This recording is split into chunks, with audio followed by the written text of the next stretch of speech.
has started a show full of fun and unintentional things. DaHoShow, streaming on YouTube for thee. DaHoShow, the courts have compelled me to warn you, it's me you will see. Streaming and gaming and talking and fussing. DaHoShow,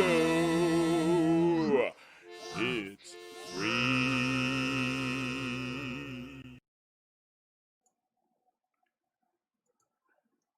And welcome to the DaHoShow. Today is Whack-A-Deceiver Day, and we're going to be whacking on Mr. Kent Hovind. First of all, let's look at his Wikipedia page. Let me see. He was born on January 15th, 1953, and he's been convicted of willful failure to pay taxes. Let me see his biography. He became a born-again Christian at the age of 16.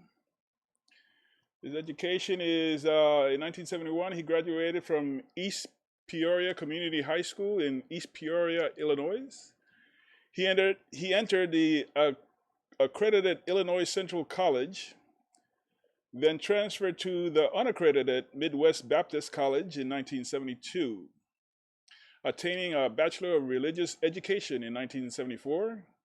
In 1988 and 1991, respectively, Hovind received a master's degree and doctorate in Christian education through correspondence from also unaccredited Patriot University in Colorado Springs, Colorado.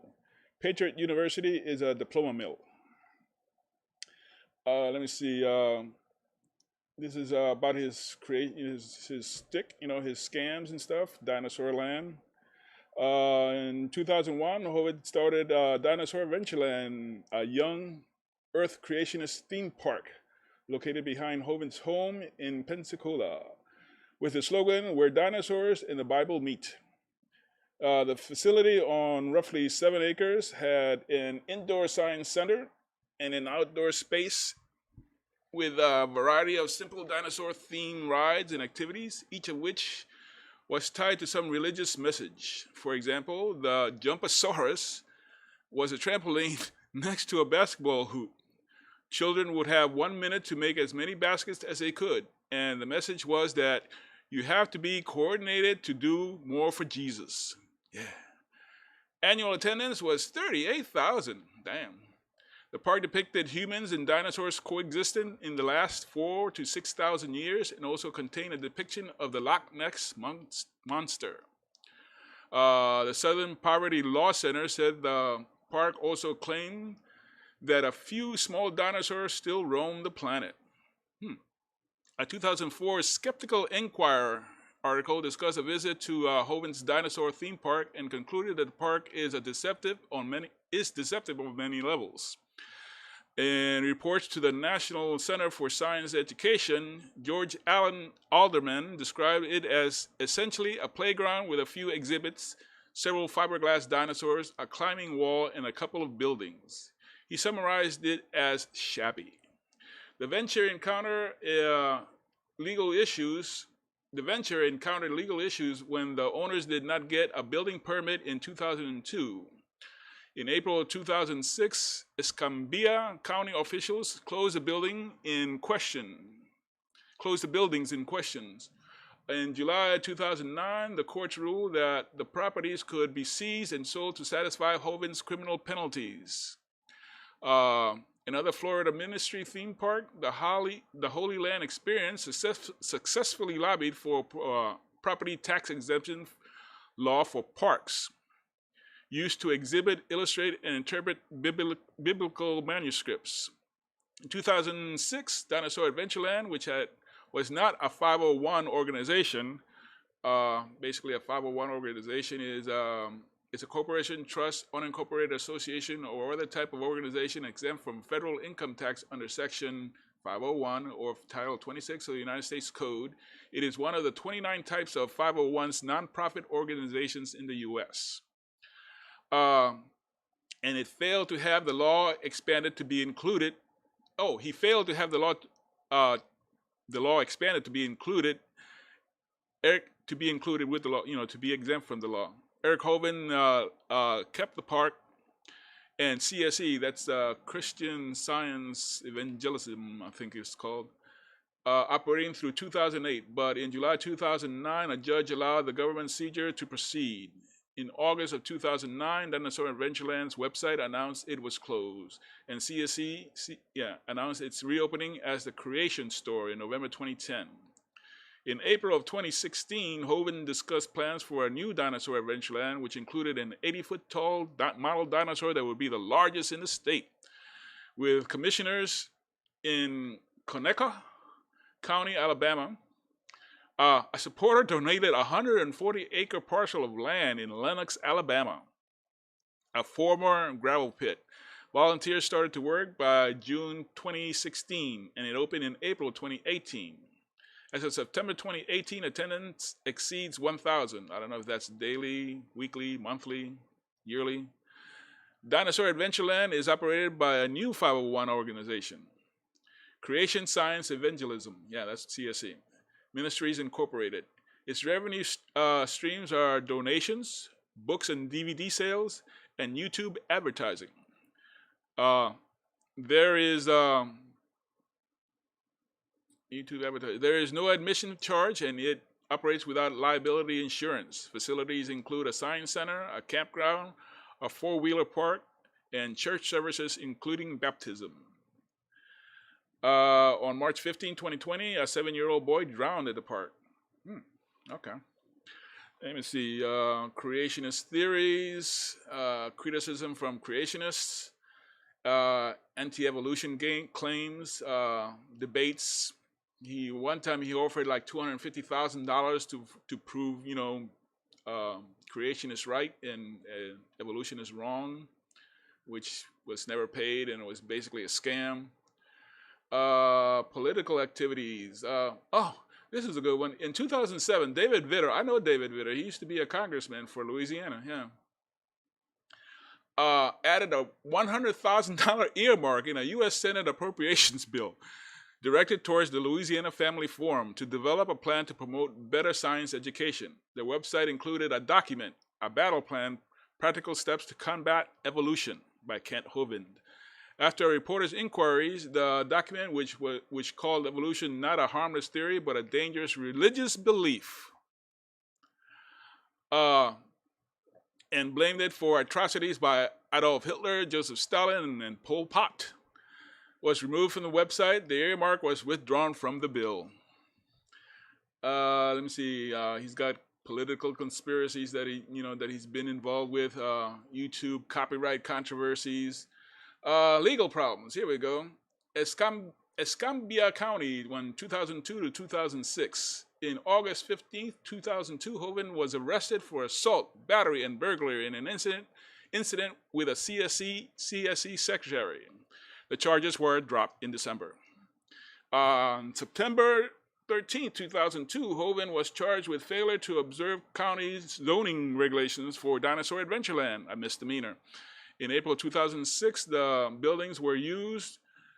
In 2006, the Dinosaur Adventureland buildings were closed by county officials, and the Florida Circuit Court found the owners in contempt, ordering fines of $500 each day the buildings were used. Hovind argued that he did not need a permit due to the nature of the buildings. He did not need a permit due to the nature of the buildings, but after a 5-year court battle over the $50 building permit on June 5, 2006, Hovind pleading nolo contendere, meaning that he had no defense, as charged to the 3 counts: constructing a building without a permit, refusing to sign a citation, and violating the county building codes. Hovind paid fines totaling $675. Got off easy. Federal tax matters, bankruptcy, renouncing citizenship. 1996 to 2006. Hovind was originally reported to the Internal Revenue Service by Pensacola Christian College. Senior Vice President Rebecca Horton in the mid-1990s after she learned that of Hovinds' anti-tax stand. Hovinds' organization had neither business license nor tax-exempt status, nor was it considered a church by people who worked there. The ministry organizational structure was described by the United States Tax Court as appearing to be based on various questionable trust documents purchased from Glenn Stoll, a known promoter of tax avoidance schemes, leading the court to conclude that Hovind used these trust documents as well as other fundamental means to conceal the ownership and control of his activities and properties. According to the IRS, Hovind earned $50,000 a year through speaking engagements. In 2002, TSE sold more than 1.8 million in merchandise. On average, Hovind made bank deposits of in excess of $1 million each year. And eventually that grew to about $2 million a year. About half that income went to employees who were salaried or were paid hourly wages. However, Hovind derived substantial revenue from these activities that appeared to be income to him personally. On March 1st, 1996, Hovind filed a Chapter 13 bankruptcy petition to avoid paying federal income taxes, claiming he was not a citizen of the United States and that he did not earn income. He claimed that as a minister, everything he owned belonged to God, and he was not subject to paying taxes for doing God's work. On June 5th, 1996, the court dismissed Hovind's bankruptcy case, finding that he had lied about his possessions and income. The court upheld the IRS determination that his claim was filed in bad faith for the sole purpose of avoiding payment of federal income taxes, and called Hovind's arguments patently absurd. It also said that the IRS has no record of the debtor ever having filed a federal income tax return. In 1998, the IRS requested account information about Hovind from an internet provider. A tax return from an internet provider after Hovind made claims on internet broadcasts about his own tax law noncompliance, going back to the 1970s. When the provider initially balked, the courts granted a subpoena on the basis that the IRS could demonstrate that Hovind had received income but had filed no tax returns, going back to 1991. In 2003, Hovind would tell the New York Times, "I haven't filed a tax return in 30 years. On May 13, 1998, Hovind and his wife filed a power of attorney and revocation of signature, whatever that means, document in Escambia County, which would nullify any of their promises, debts, or legal agreements made prior to April 15, 1998. The Hovinds claimed they had signed government documents due to the use of various elements of fraud and misrepresentation, duress, coercion, under perjury, mistake, bankruptcy, and argued that Social Security is a Ponzi scheme. Wow. The document referred to the United States government as the bankrupt corporate government. That's a bankrupt corporate government, I guess. Renouncing the Hovinds' United States citizenship and Social Security numbers to become a natural citizen of America and a natural sojourner. The reference to their home and referred to their home state of Florida as the State of Florida Body Politic Corporation. Judges and the IRS did not appear to honor this as a legally relevant document in further decisions. In 2002, Hovind was again delinquent in paying his taxes and unsuccessfully sued the IRS for harassment. At various times, the government alleged that Hovind had not filed personal U.S. federal income tax returns for the years 1989 through 1997. In the spring of 2004, the IRS conducted an audit and criminal investigations regarding Hovind's unfiled personal federal income tax for 1995 through 1997. IRS agent Scott Schneider said, since 1997, Hovind has engaged in financial transactions indicating sources of income and has made deposits to bank accounts well in excess of $1 million per year during the same of these years, which would require the filing of federal income tax. On June 3rd, 2004, the IRS executed a search warrant on Hovinds' home and businesses to confiscate financial records and attempt to deliver notices of federal tax liens of $504,957.24, which Hovind refused to accept. Agents confiscated $42,000 in cash found at various places in his residence. 6 guns were present, including an SKS. If any of you gun lovers know what that is, let me know. Let me see. Where was that? An SKS? Oh, yeah. Semi-automatic rifle. That day, Hovind withdrew $70,000 from CSE bank account and half in cash.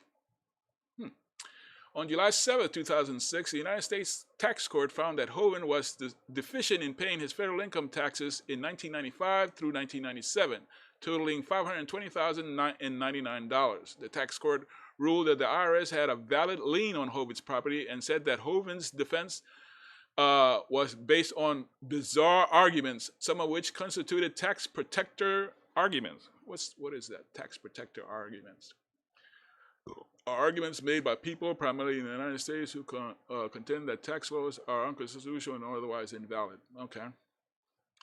Involving excise tax and the alleged 100% voluntary nature of the income tax. With penalties, he owed $3.3 million for tax years 1998 through 2006 by 2013.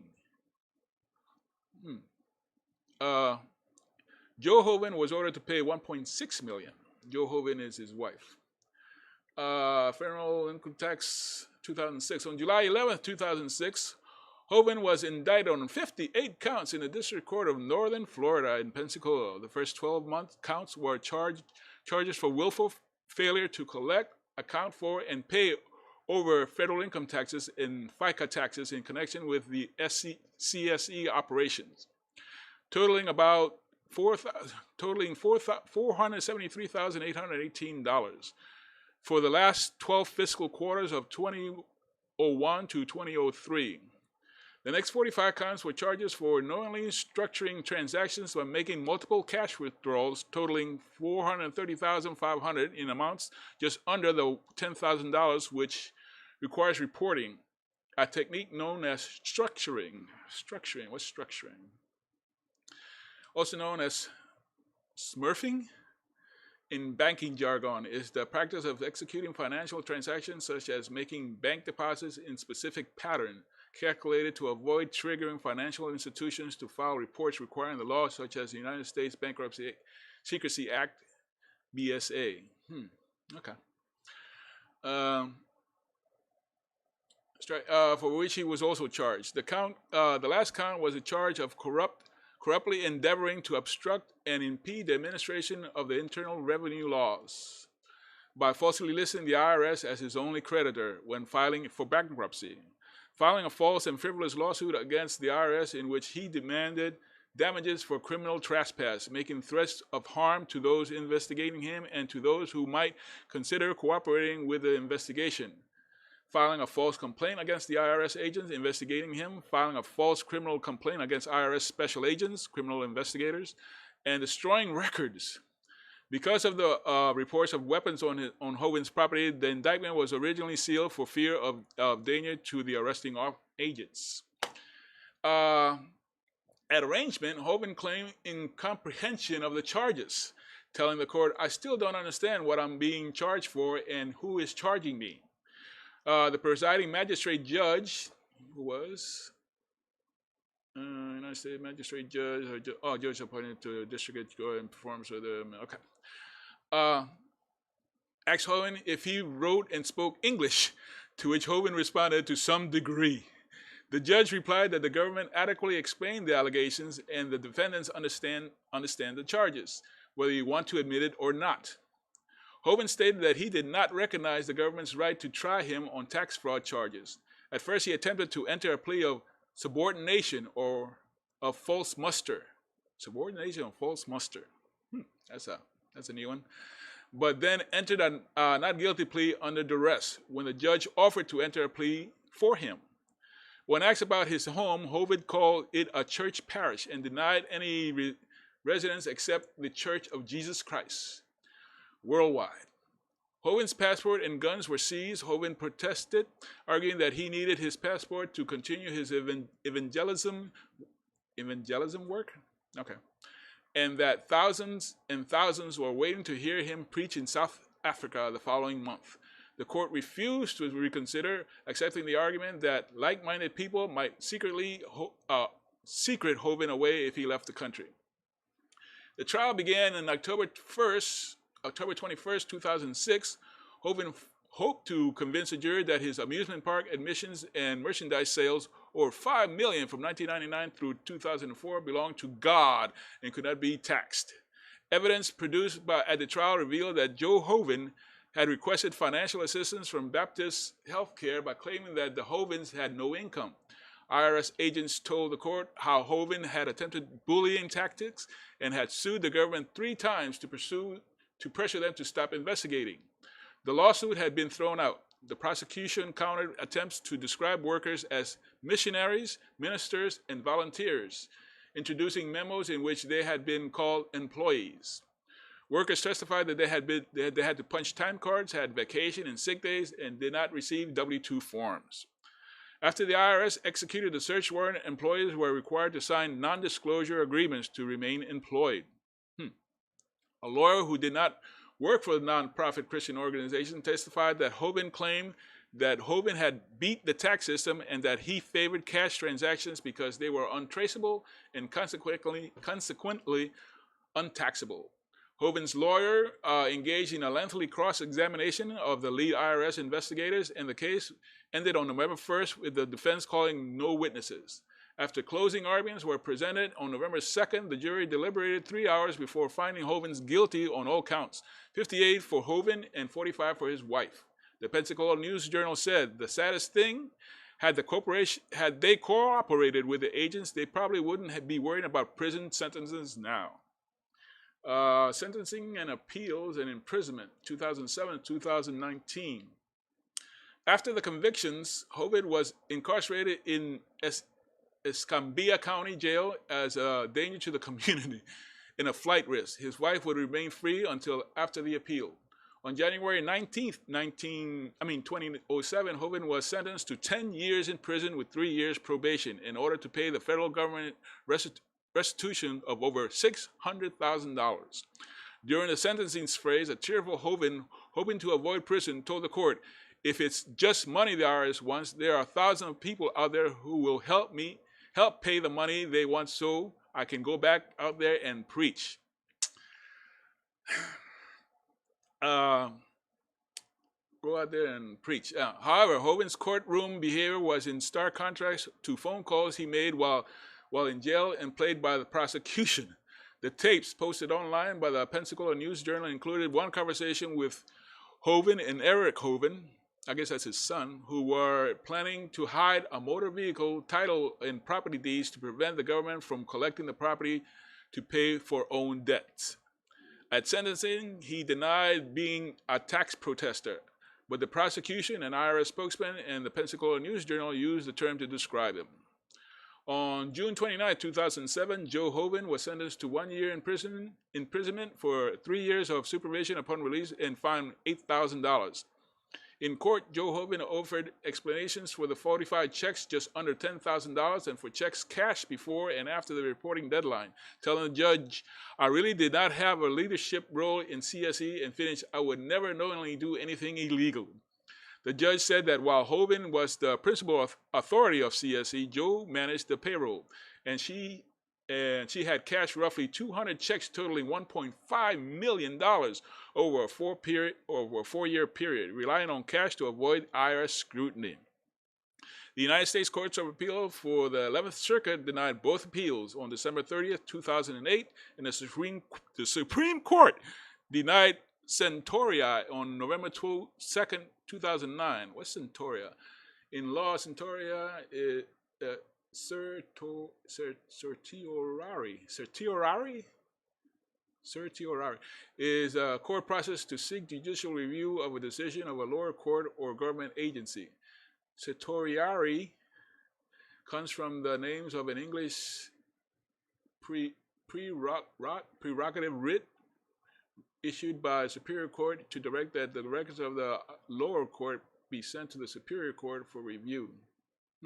Okay. In June 2000, where was I? I lost where I was.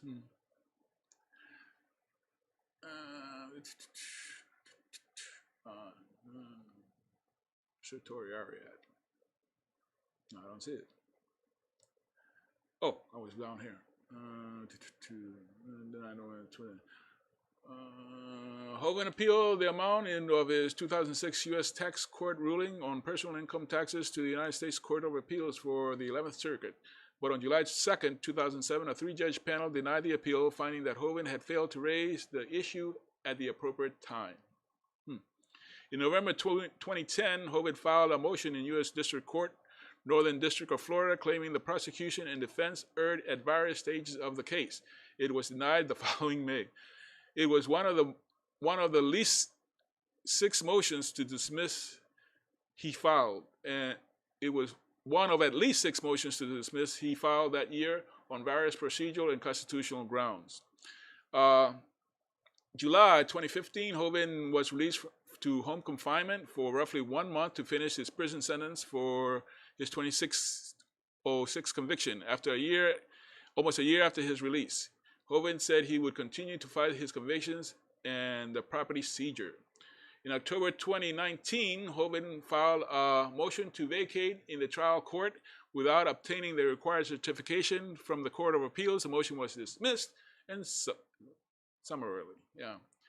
CSE property forfeitures. In 2007, the government placed liens on 10 of the Hovinds properties for money owed, following June 27, 2007 judgment, which included an order that the properties be forfeited under 18 U.S.C. 36, whatever, that law, for a cost of $5,800, a fine of $2,000, and restitution of $604,874.87. On December 30th, 2008, the United States Court of Appeal for the 11th Circuit denied Hovind's appeal and affirmed the conviction and sentencing entered by the court. Following the appeal, Jo Hovind served her prison term from January 20th, 2009 to December 3rd, 2009. In 2008, Eric Hovind, that's his son, and Glenn Stowe, an individual who has been associated with the Embassy of Heaven organization and who has falsely claimed to be a lawyer, attempted to prevent the forfeiture of Hovind's 10 properties, including Dinosaur Adventureland, in connection with the federal tax problem.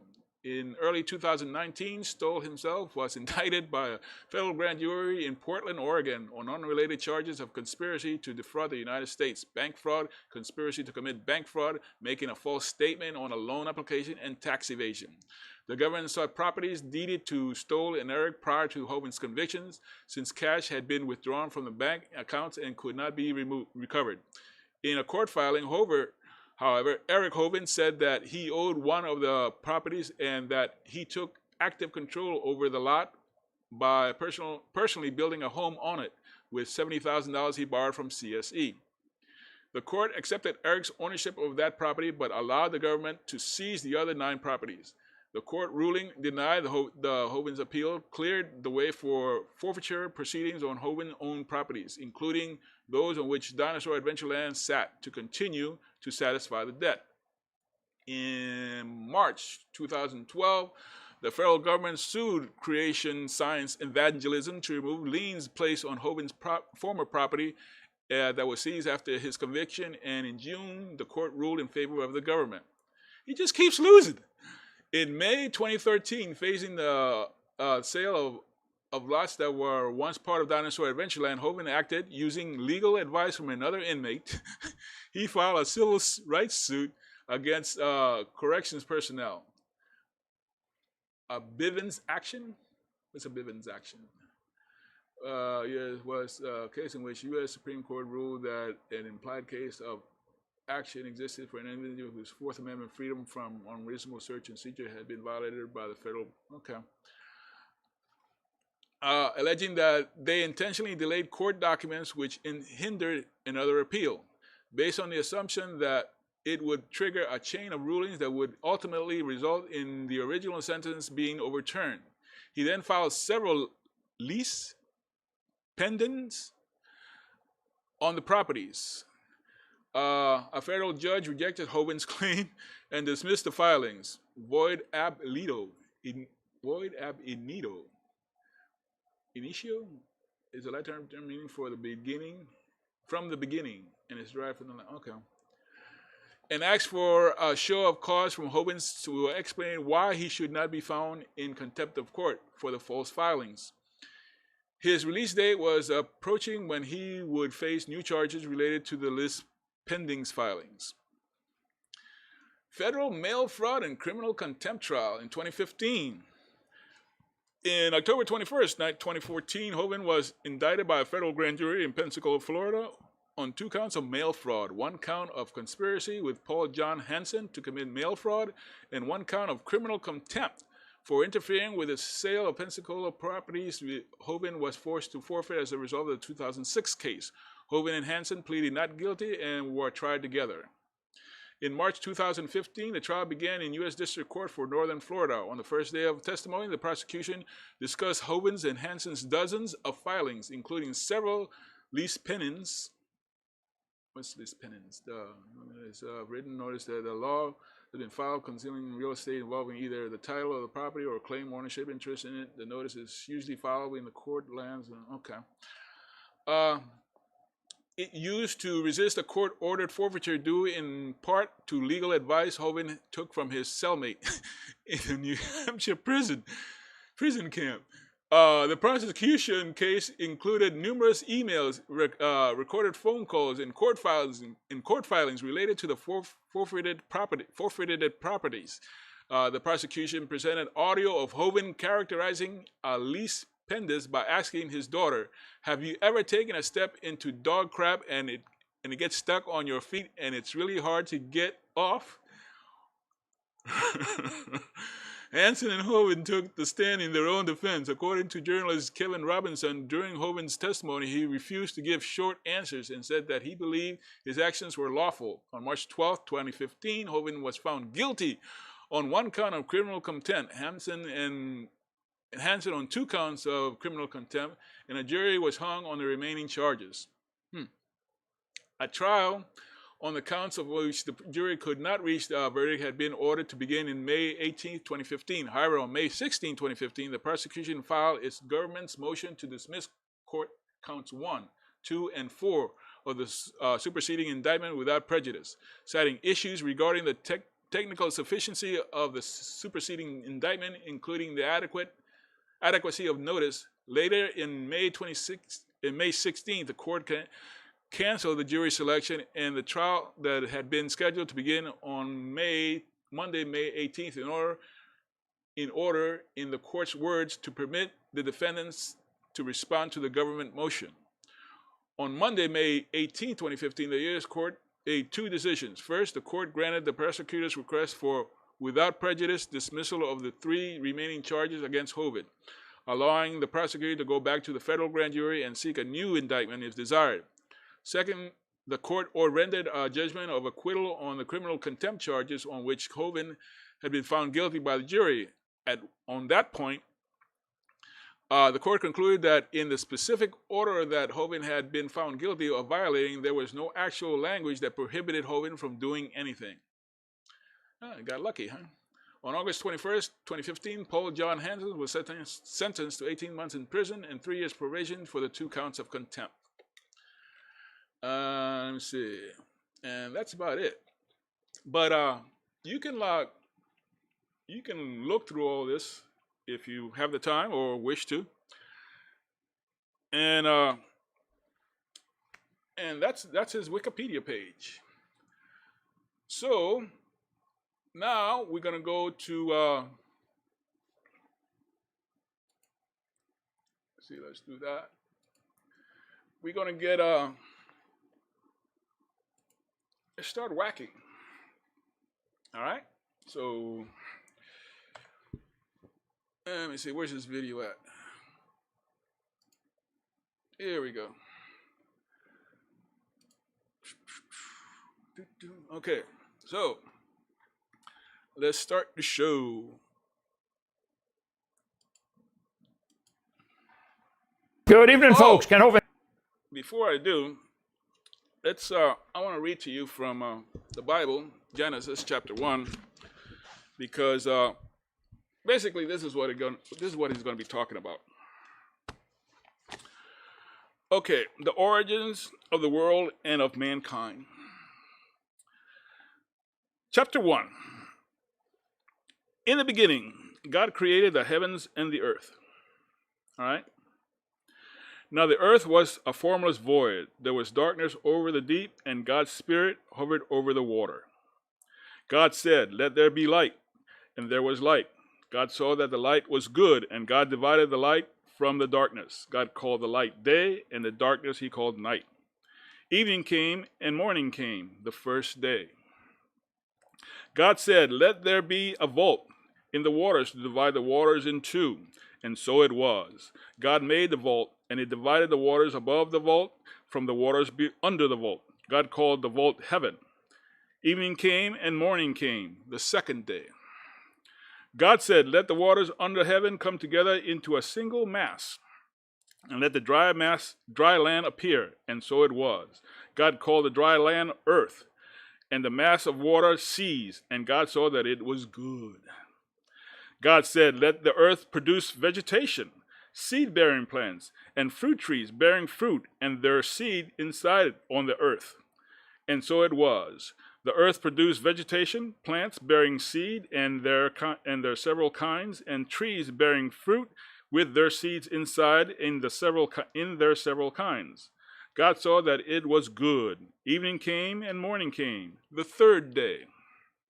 God said, "Let there be light in the vault of heaven to divide day from night, and let them indicate festivals, days, and years. Let them be lights in the vault of heaven to shine on the earth." And so it was. God made two great lights, the greater light to govern the day, and the smaller light to govern the night, and the stars. Okay. God set them in the vault of heaven to shine on the earth, to govern the day and the night, and to divide light from darkness. God saw that it was good. Evening came, and morning came, the fourth day. God said, "Let the waters teem with living creatures, and let the birds fly above the earth within the vault of heaven." And so it was. God created great sea serpents, and every kind of living creature with which the waters teem, and every kind of wind creature. God saw that it was good. God blessed them, saying, "Be fruitful and multiply, and fill the waters of the seas, and let the birds multiply upon the earth." Evening came, and morning came, the fifth day. God said, "Let the earth produce every kind of living creature, cattle, reptile, and every kind of wild beast." And so it was. God made every kind of wild beast, every kind of cattle, and every kind of land reptile. God saw that it was good.